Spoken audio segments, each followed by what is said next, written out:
Red Bharat Pak సరిహద్దులో ఉద్రిక్తత కొనసాగుతోంది. యూరి, కుప్వారా, పూంచ్, నౌగాం సెక్టార్స్ లో పాక్ కాల్పులకు దిగింది. జైసల్మేర్, యూరిలో సైరన్స్ మోగాయి. అక్కడ సిచ్యువేషన్ మనం చూడొచ్చు. సో బ్లాక్ అవుట్ ఇప్పటికే అక్కడ ప్రకటించడం జరిగింది. సో పాక్ కాల్పులను సమర్థవంతంగా భారత భద్రతా దళాలు తిప్పికొడుతున్నాయి. జైసల్మేర్, యూరిలో సైరన్స్ మోగాయి. బ్లాక్ అవుట్ అయితే కొనసాగుతుంది. మనం చూస్తున్నాము చిమ్మ చీకటిగా అక్కడ రెండు ప్రాంతాలు కూడా చూస్తున్నాము. 2 బాక్సెస్ లో కూడా ఎన్టీవీ స్క్రీన్ మీద భారత్ పాక్ సరిహద్దులో కొనసాగుతోంది. మొత్తం అక్కడ ఉద్రిక్తత వాతావరణం కొనసాగుతోంది.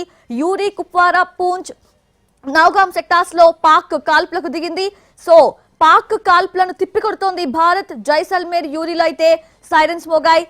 బ్లాక్అవుట్ కొనసాగుతోంది.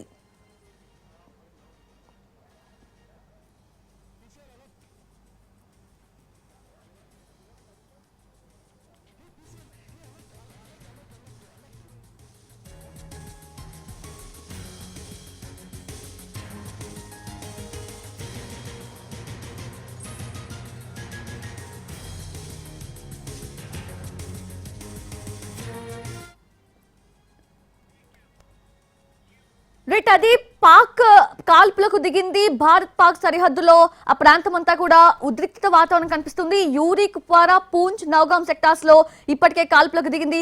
లేటెస్ట్ అప్డేట్స్ తెలుసుకుందాము. మా ప్రతినిధి దినకర్ సిద్ధంగా ఉన్నారు లైవ్ లో. దినకర్, జైసల్మేర్, యూరిలో సైరన్స్ కూడా మోగాయి. బ్లాక్అవుట్ కొనసాగుతుంది. సిచ్యువేషన్ ఎలా ఉంది అక్కడ? ప్రస్తుతం మీకు కనిపిస్తున్న దృశ్యం అంతా కూడా బ్లాక్ గానే ఉంటుంది. ఎందుకంటే ఏమి కూడా కనిపించదు మొత్తం. ఎందుకంటే బార్డర్ సెక్యూరిటీ ఏరియాలో అంతా కూడా మిసైల్స్ ని ప్రయోగించినప్పుడు ఏదైనా ఒక లైట్ కనిపిస్తే ఎయిర్ ట్రాన్స్ఫర్ కింద వచ్చి టార్గెట్ చేసి కొడతారనే ఉద్దేశంతో లైట్లన్నీ ఆఫ్ చేశారు. ప్రజెంట్ అంతా కూడా సిచ్యుయేషన్ ఇక్కడ ఇదిగా ఉంది. అందుతున్నటువంటి సమాచారం ప్రకారం అయితే యూరిలో బ్లాక్అవుట్ ఉన్నా గానీ పాకిస్తాన్ దళాలు టార్గెట్ చేసి మొత్తం అంతా కూడా రీచ్ అయినటువంటి పరిస్థితి. ఇక్కడ ఇప్పటికే విధ్వంసం చేసినటువంటి పరిస్థితి.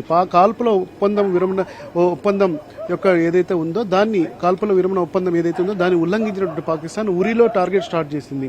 అంతే సేమ్ టైంలో కూడా ప్రస్తుతం మనం జైసల్మేర్ లో కూడా ఉన్నాం.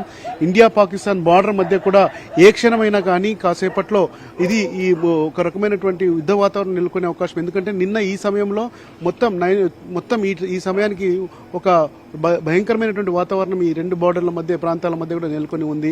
ప్రస్తుతం ఎవరికి కూడా దేశవ్యాప్తంగా ఉన్నటువంటి ప్రతి ఒక్క వ్యూవర్ కి కానీ ప్రతి ఒక్కరికి కూడా ఇది ఒక ఎక్స్పీరియన్స్. ఎందుకంటే బ్లాక్అవుట్ అయినప్పుడు ఎందుకు మొత్తం అంతా లైట్స్ ఆఫ్ చేస్తారు, యుద్ధం జరిగేటప్పుడు ఎయిర్ కంట్రోల్ ట్రాఫిక్ ఉంటుంది ఖచ్చితంగా. దాన్ని టార్గెట్ చేస్తూ లైటింగ్ ను బట్టి కూడా ఫిక్స్ చేసేటువంటి అవకాశం ఉన్న నేపథ్యంలో మిసైల్స్ కావచ్చు, ఆ తర్వాత డ్రోన్లు కూడా వాటినే టార్గెట్ చేస్తాయి.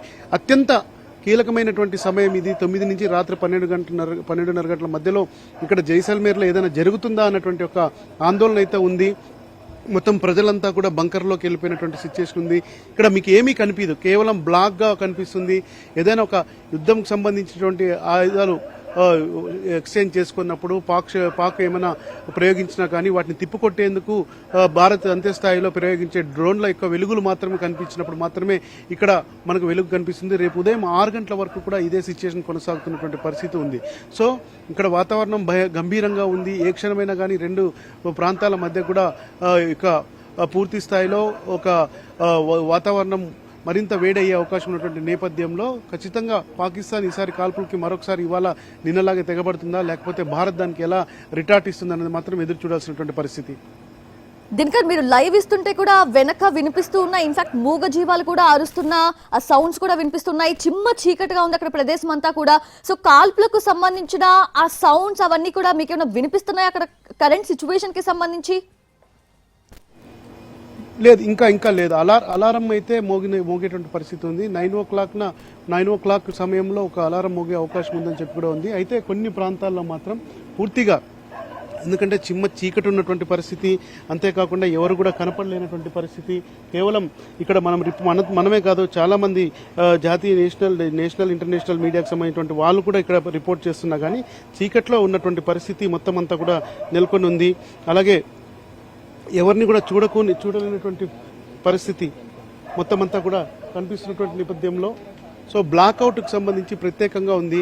ఎవరు కూడా ఇలా మొబైల్ విజువల్స్ ఏవైతే ఉన్నాయో మొబైల్ లైట్ వేసుకున్నా కానీ ఈ రకమైనటువంటి అటాక్ ఉంటుందనే ఉద్దేశంతో ఎవరు కూడా ధైర్యం చేసే ప్రయత్నం లేదు.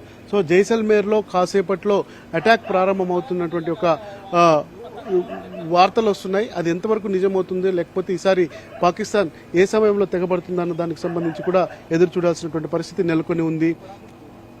సౌజన్య, దీనికని మనము ప్రీవియస్ 6:30 అలా మనం లైవ్ లో మీరు వచ్చినప్పుడు మాట్లాడుకున్నప్పుడు సో అప్పటికి ఇంకా బ్లాక్అవుట్ అనౌన్స్ చేశారు కానీ చీకటి అయితే రాలేదు, సూర్యాస్తమయం కాలేదు, సో వెలుతురు అట్లానే ఉంది. బట్ ఎప్పటి నుంచి పూర్తిగా చీకటిగా మారింది అండ్ ఎప్పటి నుంచి ఇట్లా ఫుల్ గా చిమ్మ చీకటిగా చేశారు అండ్ ప్రజలందరూ కూడా ఇళ్ళకి పరిమితమైనట్లుగా తెలుస్తుంది. సో ఏంటి అక్కడ 8 గంటల ప్రాంతం నుంచి కూడా చిమ్మ చీకటి నెలకొన్నటువంటి పరిస్థితి ఉంది. ఇక్కడ నిన్న ఇదే సమయంలో మొత్తం మనం కవర్ చేసాం లైవ్. ఈ జైసల్మేర్కి హైవేకి వచ్చేటువంటి మార్గంలో మనం కవర్ చేసాం. చాలా మంది ప్రజలంతా కూడా ఆందోళన వ్యక్తం చేస్తూ రోడ్ల మీద ఉండిపోయారు, డాబాల దగ్గర ఉండిపోయారు. పోలీసు వాళ్ళు కూడా చీకట్లో వాహనాలన్నీ కూడా నిలిపివేసి మీరు ఎక్కడికి బయటకు వెళ్ళకండి, లైట్లు వేయకుండా ఇక్కడే నేల మీద పడుకొని ఉండండి అని చెప్పి స్పష్టంగా ఆదేశాలు జారీ చేసిన నేపథ్యంలో ఇప్పుడు ప్రస్తుతం సిటీ మధ్యలో ఉన్నాం, బార్డర్కి దగ్గరలో ఉన్నటువంటి పరిస్థితి ఉంది. అయితే ప్రజలంతా కూడా ఎవరైతే ఉన్నారో వారు సాయంత్రం 5 గంటల నుంచే ఇంటికే పరిమితం అయ్యారు. చిమ్మ చీకటి ఉన్నటువంటి పరిస్థితి ఉంది. 9 గంటల తర్వాత ఏదైనా జరుగుతుందేమన్నటువంటి ఒక ఆందోళన అయితే ఇక్కడ నెలకొని ఉంది. అధికారులు కూడా అంతే స్థాయిలో చీకటి పడిన తర్వాత పాకిస్తాన్ తెగబడుతుంది అన్నటువంటి ఒక ఆలోచన వారికి ఉంది. అలాగే సమాచారం కూడా ఉన్నటువంటి నేపథ్యంలో ఇటు భారత్ దళాలు కూడా ఎయిర్ ఫోర్స్ కావచ్చు, ఆ తర్వాత బీఎస్ఎఫ్ దళాలు కావచ్చు, దాంతోపాటు మన దగ్గర ఉన్నటువంటి లేటెస్ట్ టెక్నాలజీని ఉపయోగించేటువంటి భారత ఆర్మీ దళాలు కూడా సిద్ధంగా ఉన్నటువంటి పరిస్థితి. అర్ధరాత్రి వరకు ఏదేమైనా జరిగొచ్చేటువంటి ఒక గంభీరమైనటువంటి వాతావరణం అయితే ఈ బార్డర్ మధ్యలో ఉందని మాత్రం మనము భావించాలి. సౌజన్య, ఎగ్జాక్ట్లీ దినకర్, మీరు ఇంతకు ముందు లైవ్ లో వచ్చినప్పుడు నేను చూసాను అక్కడ ఫస్ట్ ఫ్లోర్ సెకండ్ ఫ్లోర్ లో కూడా ప్రజలు ఉండటం చూశాను.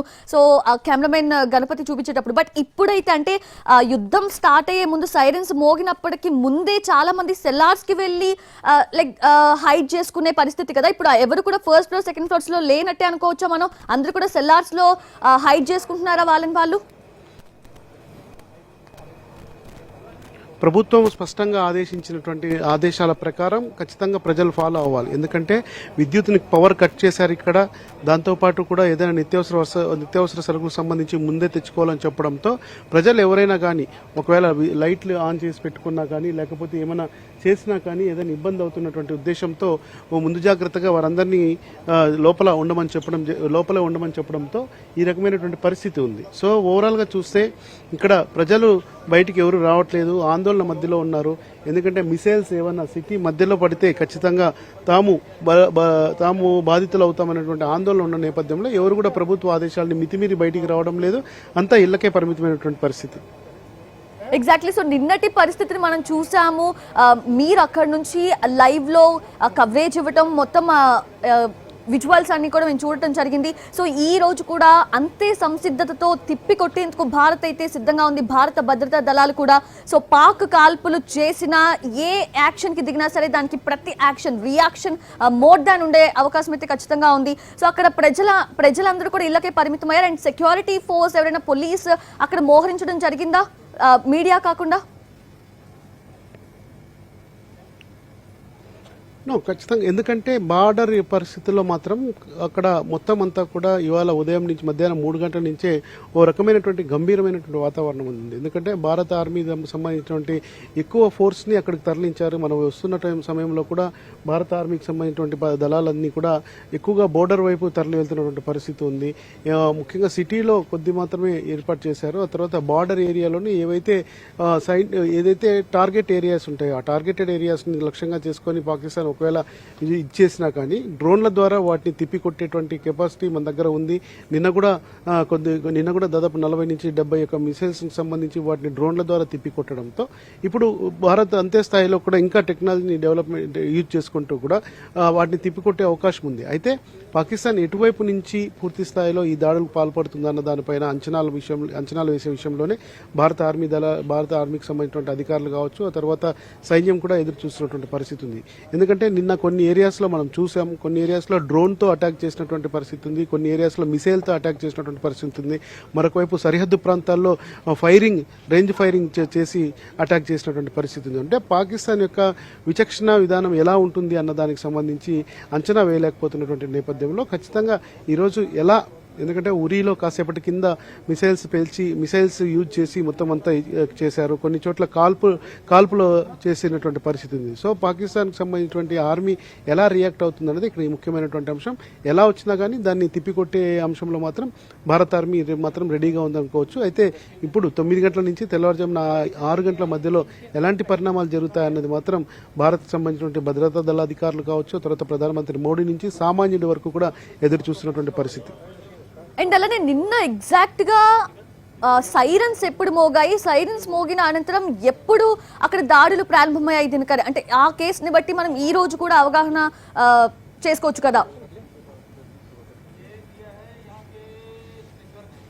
సైరన్ మోగిన దానికన్నా పాకిస్తాన్కి సంబంధించినటువంటి ఆర్మీ దళాలు ప్రయోగించేటువంటి ఆ యొక్క ఆయుధాలు ఏవైతే ఉన్నాయో అవి ప్రయోగించిన క్షణమే అలర్ట్ వస్తుంది కాబట్టి భారత ఆర్మీ దళాలకి అప్పుడు మొత్తం అంతా కూడా సైరన్ అలారం మోగించి అందరినీ అలర్ట్ చేస్తారు. అలర్ట్ చేసినప్పుడు మాత్రమే ఈ రకంగా ఈ సైరన్ వస్తుంది. అప్పుడు ప్రజలు ఇంకా మరింత భద్రతంగా ఉండాల్సినటువంటి పరిస్థితి ఉంటుందని చెప్పి కూడా ఇప్పటికే మాక్ డ్రిల్ ద్వారాను, అలాగే ఇంటింటికి మెసేజ్ పంపించి వాట్సాప్ గ్రూపుల్లో మెసేజ్ పంపడం ద్వారా ప్రజల్ని చైతన్యపరుస్తుంది ఇక్కడ భారత ఆర్మీకి సంబంధించిన అధికారుల బృందం అంతా కూడా. అయితే మరొక వైపు పాకిస్తాన్కు సంబంధించి ఎలాంటి ఆయుధాలు వాడతారన్నదే కీలకమైంది కనుక వాటిని తిప్పికొట్టేందుకు దానికి సంబంధించినటువంటి అంశాలన్నింటినీ కూడా భారత అధికారులు పరిశీలిస్తున్నటువంటి పరిస్థితి నెలకొనుంది. 9 నుంచి తెల్లవారుజామున 2 గంటల వరకు అత్యంత కీలకమైన సమయంగా భావిస్తున్నారు. ఎలాంటి దాడులు జరుగుతాయన్నదే ఇప్పుడు అందరూ ఎదురు చూస్తున్నటువంటి పరిస్థితి. Over to you Soujanya. Yes Dinakar, thanks for the updates. Right, అది చూస్తున్నాము చిమ్మ చీకటిగా ఉంది, కనీసం మొబైల్స్ ఫ్లాష్లు కూడా వెలుగుతున్న దృశ్యాలు ఎక్కడా కూడా మనకు కనపడట్లేదు. బికాజ్ ఎక్కడైతే వెలుతురుంటుందో అది ఈజీ యాక్సెస్ అవుతుంది పాక్ దాడి చేసే వాళ్ళకి. సో ఖచ్చితంగా ఎటువంటి యాక్సెస్ ఉండకూడదు కాబట్టి సో ఫస్ట్ నుంచి కూడా అంటే కొన్ని ప్లేసెస్లో మనం చూస్తే అమృత్సర్లో అయితే 9 o'clockకి స్టార్ట్ చేశారు, 9 o'clockకి స్టార్ట్ చేస్తారని చెప్పారు ఈ బ్లాక్అవుట్ని ప్రకటించడం అనేది. అండ్ మనం చూస్తే జైసల్మేర్లో 5 o'clockకే అనౌన్స్ చేయడం జరిగింది బ్లాక్అవుట్ని. ఎప్పుడైతే చీకటి అయిందో అప్పటి నుంచి కూడా ఇంకా ఏ ఇంట్లో కూడా ఒక్క లైట్ కూడా టర్న్ ఆన్ లేదు, ప్రతి లైట్ అండ్ ఎవ్రీథింగ్ కూడా ఆఫ్లోనే ఉన్నాయి. సో ఎక్కడ కూడా అంటే ఎటువంటి వెలుతురు అనేది ఇవ్వకుండా చిమ్మ చీకటిగా ఉంటేనే సో ఎక్కడ కూడా ఎటువంటి టార్గెటెడ్ ఏరియాస్ లేకుండా ఉంటుంది. సో పాకిస్తాన్కి ఎక్కడ కూడా ఎటువంటి అవకాశం ఇవ్వకూడదని చెప్పి సో బ్లాక్అవుట్ ని అనౌన్స్ చేయడం జరిగింది. అండ్ ఆ బ్లాక్అవుట్ ని అలానే పాటిస్తూ ఉన్నారు. అండ్ ప్రజలందరూ కూడా ఇళ్లకే పరిమితం అయ్యారు. ఎవ్వరు కూడా బయటికి రావడం కానీ, టార్చ్ వేయడం కానీ, మొబైల్ ఫ్లాష్ ఆన్ చేయడం కానీ ఏది కూడా లేదు. అంటే చాలా మంది ఉత్సుకతతో రికార్డ్ చేద్దాము, వీడియోస్ తీద్దామని అసలు ఆలోచనే లేదు. ప్రతి ఒక్కరు కూడా తూచా తప్పకుండా ఏవైతే ఆదేశాలు జారీ అవుతున్నాయో ఆదేశాలను జారీ చేస్తున్నారు. ఎందుకంటే ఎంతటి క్రిటికల్ టఫెస్ట్ సిచ్యువేషన్లో ఉన్నారో వాళ్ళకి అర్థమవుతోంది. చాలా మంది అక్కడ దినదిన గండంగా ఫీల్ అవుతూ ఉన్నారు. క్షణం ఏ బాంబు వచ్చి పడుతుంది, అసలు లైఫ్ ఉంటుందా ఉండదా అనే ఒక భయంతో కూడా చాలా మంది సర్వైవ్ అవుతున్న సిచ్యువేషన్. అంటే భారత్ సైడ్ నుంచి అత్యంత powerful, extremely strong defence systems ఉన్నా సరే ఆ భయం అనేది ఖచ్చితంగా ఉంటుంది. బికాజ్ ఇక్కడ మనం నుంచొని మాట్లాడడమో లేదంటే మనం ఇప్పుడు సేఫెస్ట్ ఏరియాస్లో ఉండి చూడడమో మనకు తెలీదు ఆ రియల్ ఎక్స్పీరియన్స్ అనేది. సో ఇందాక మా ప్రతినిధి దినకర్ చెప్తున్నట్లు అంటే ఒకప్పుడు మనం పుస్తకాల్లో చదువుకునే వాళ్ళం పలానా టైంలో పలానా దేశాల మధ్య ఇట్లా వార్ జరిగింది లేదంటే ప్రపంచ యుద్ధాలు జరిగాయని చెప్పి. బట్ ఇప్పుడు మనం అందరం కూడా ఎక్స్పీరియన్స్ చేస్తున్నాము.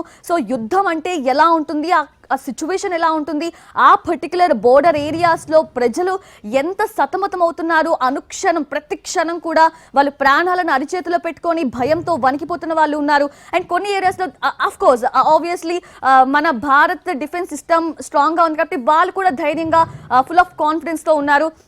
సో చూద్దాం, మొత్తం అంతా కూడా సిద్ధంగా ఉంది కాబట్టి భారత్ పాక్ ఎటువంటి దాడి చేసినా ఎక్కడ దాడి చేసినా తిప్పికొట్టేందుకైతే భారత్ సంసిద్ధంగా ఉంది.